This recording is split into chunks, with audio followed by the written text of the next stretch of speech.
20 August 1995 Agra থেকে 40 kilometre দূরে একটা ছোট্ট স্টেশন ফিরোজাবাদ। ভোর রাত 3টে বাজতে যায়। কালিন্দী এক্সপ্রেস ফিরোজাবাদ স্টেশন থেকে সদ্য বেরিয়েছে। প্রতিটা যাত্রী তখন প্রায় নিদ্রামগ্ন। কালিন্দী এক্সপ্রেস ছুটে চলেছে। হঠাৎ ড্রাইভারের নজরে পড়ল একটি নীলগাই ট্র্যাকের মাঝখানে দাঁড়িয়ে আছে। কালিন্দী এক্সপ্রেস সজোরে গিয়ে নীলগাইকে ধাক্কা মারে, আর ধাক্কার সাথে সাথে কালিন্দী এক্সপ্রেসের ভ্যাকিউম কন্ট্রোল ব্রেক অ্যাক্টিভ হয়েছে, আর ট্রেন জায়গায় দাঁড়িয়ে যায়। কালিন্দী এক্সপ্রেসের ড্রাইভার ছিলেন সেদিন SM সিং। ট্রেন দাঁড়িয়ে যাওয়ার পরে ওনার হাতে 15 মিনিট সময় ছিল, কারণ ওই ট্র্যাকেই পিছন থেকে ছুটে আসছিল পুরুষোত্তম এক্সপ্রেস। SM সিং দুটো কাজ করতে পারতেন। প্রথমত ওনার ট্রেনটিকে এগিয়ে নিয়ে যাওয়া, যেটি সম্ভব ছিল না কারণ ট্রেন বিকল হয়ে গিয়েছিল।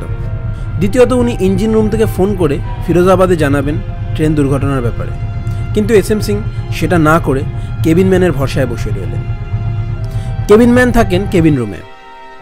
ট্রেন স্টেশন ছাড়ার আগে বা স্টেশন ছাড়ার পরে আমরা ডান পাশে বা বাম পাশে কেবিন ঘরগুলোকে দেখতে পাই, সেটাকেই বলা হয় কেবিন রুম।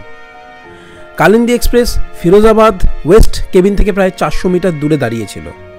ওয়েস্ট কেবিনে তখন ডিউটিরত অবস্থায় ছিল 54 বছর বয়সী গোড়েলাল। 30 বছর বয়সে চাকরি পাওয়া গোড়েলাল প্রথমে কুলির কাজ করতেন। পরবর্তীকালে প্রমোশন পেয়ে সুইচম্যানের কাজ পান গোড়েলাল। ওনার ডিউটিরত অবস্থায় রোজ 60টা ট্রেন চলাচল করত। সেই অভিশপ্ত রাতে গোড়েলাল যদি নিজের দরজার বাইরে তাকিয়ে একবার দেখতেন, তাহলে দাঁড়িয়ে থাকা কালিন্দী এক্সপ্রেসের পিছনের লাল আলো ওনার চোখে পড়ত। কিন্তু গোড়েলাল সেদিন সেটা করেনি। শুধু তাই নয়, ওনার কেবিনের প্যানেলে তখনও সবুজ লাইট জ্বলছিল। যদি কালিন্দী এক্সপ্রেস ক্রসিং থেকে 42 ফুট দূরে চলে যেত, তাহলে প্যানেলে একটা শব্দ হতো আর লাল লাইট জ্বলে উঠত।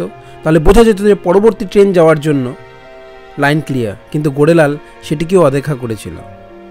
এরই মধ্যে গোড়েলালের কেবিনে ফোন আসে। লাইনে ছিল assistant station master SB Pandey. উনি গোড়েলালকে জিজ্ঞাসা করেন, ট্র্যাক কি খালি আছে? পুরুষোত্তম সুপারফাস্ট এক্সপ্রেস পাস করবে। গোড়েলাল বলে দিল লাইন খালি আছে। কিন্তু স্টেশন মাস্টারের আরেকটি কর্তব্য ছিল পরবর্তী স্টেশন হিরানগাঁওতে ফোন করে জানা যে কালিন্দী এক্সপ্রেস পাস হয়েছে কিনা। কিন্তু SB পান্ডে সেদিন সেটাই করেননি। পুরুষোত্তম এক্সপ্রেসকে উনি লাইন ক্লিয়ারের সিগন্যাল দিয়ে দেন। অপরদিকে পুরুষোত্তম এক্সপ্রেসের ড্রাইভার দয়ারাম হলুদ সিগন্যাল দেখেও 100 কিমি গতিবেগে গাড়িকে দৌড় করাতে থাকেন। তারপর যখন দয়ারামের চোখে পড়ল ট্র্যাকে দাঁড়িয়ে থাকা কালিন্দী এক্সপ্রেসের পিছনে লাল লাইট, তখন দয়ারাম বুঝতে পারলেন যে এমার্জেন্সি ব্রেক মেরেও আর কোনো কাজ হবে না। তখন সুপারফাস্ট ট্রেনের এমার্জেন্সি ব্রেক লাগালেও ট্রেনটি 1700 মিটার দূরে গিয়ে দাঁড়াতো। সমস্ত গতিবেগ নিয়ে পুরুষোত্তম এক্সপ্রেস কালিন্দী এক্সপ্রেসের পিছনে গিয়ে আঘাত করে।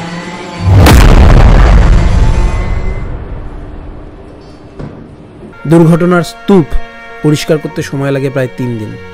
মৃতদেহের সংখ্যা দাঁড়ায় প্রায় 305 জন। 393 জন মতন আহত হন। কিছু মৃতদেহ এমন বিকৃত রূপ ধারণ করেছিল যে দেহ শনাক্ত করা যায়নি। ফলে গণচিতা জ্বালানো হয়। 48টা স্টেশনে অটোমেটিক সিগন্যালের ব্যবস্থা করার প্রস্তাব রাখা হয়, যার জন্য খরচ হতো 6 কোটি টাকা। এরকম দুর্ঘটনা ভারতীয় রেলে অনেক ঘটেছে, এমনকি ঘটেও চলেছে। 2রা জুন ঘটে গেল করমণ্ডল এক্সপ্রেস দুর্ঘটনা। কিন্তু ভবিষ্যতে যাতে এরকম দুর্ঘটনার সম্মুখীন আমাদের না হতে হয়, সেই কামনাই করব।